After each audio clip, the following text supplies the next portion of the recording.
Hey everybody, Edo here, and this is Witches of the Revolution, designed by Craig Stockwell and published by Atlas Games. They sent me a copy for review, and actually, at first glance, sort of feels a little dark on the cover. The box didn't sell me. I actually like the board pops more and is a little bit more exciting, and I think the card art is nice and interesting and overall evocative. It just at first I felt a little drab, so I think I knocked some things here forward. If they're off camera, I apologize.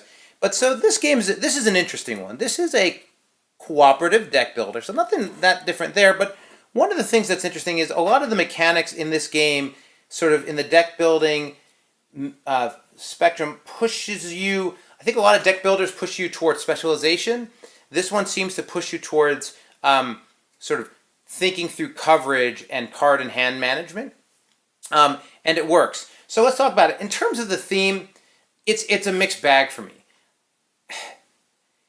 The cards, the objectives, the things that you not need to do in the game at the high level. So we're working to complete objectives here, and those some of them are like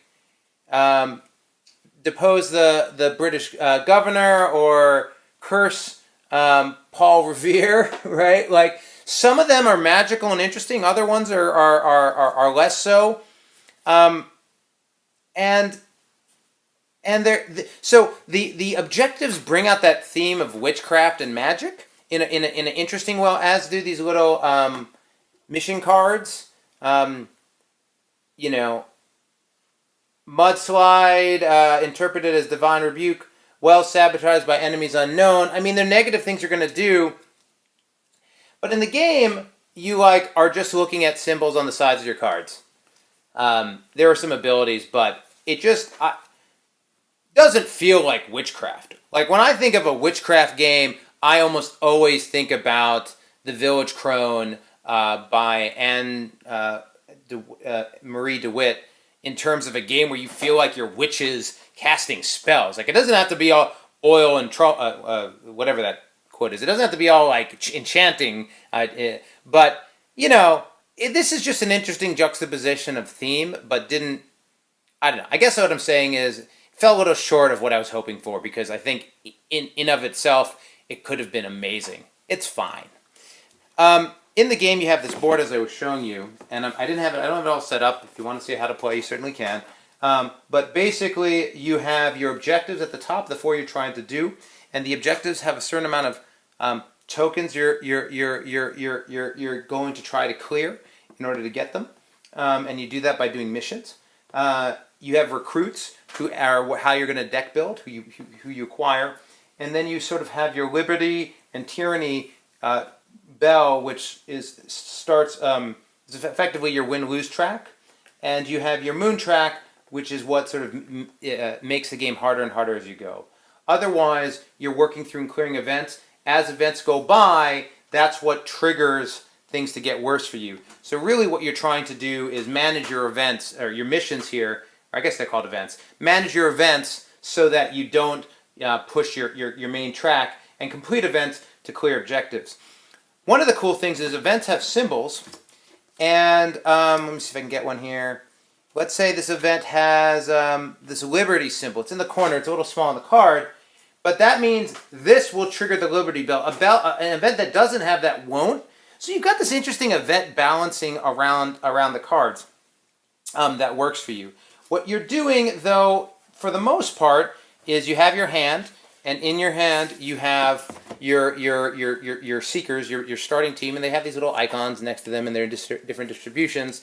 Other guys you can acquire have more, but to do it, you're effectively just discarding cards to acquire more. So to acquire recruits, you're using the pentagram. Pentagram, that's right, I think. Pentagon? Whatever. That symbol. Star in the circle.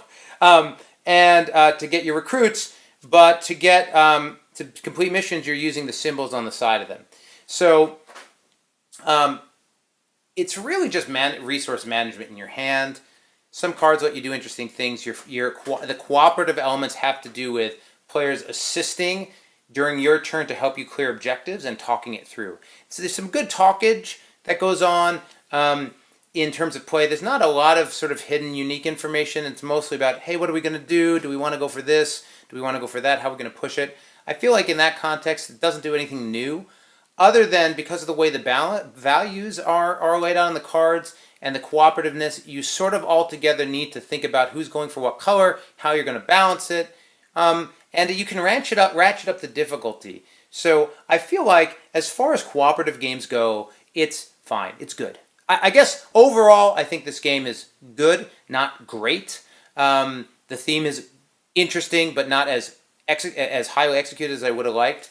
But if you're into the theme or you're into cooperative games and you're just looking for a different one with a little deck building, but also maybe not just, not deck building combat type of, a lot of deck builders are sort of combat oriented, but this is really just, sort of the Revolution oriented. I think it works for you. Again, I didn't pull it all out because there's some different components and rules. I definitely recommend a how to play type of thing. And I did like the sequencing of the different events and where they trigger and sort of managing that while recruiting, while making sure not to lose your, it's like it's all there. It's all there. Had a good time with it. Didn't, wasn't floored. So, subscribe, share, all that good stuff. Most importantly, play some great games. Thanks.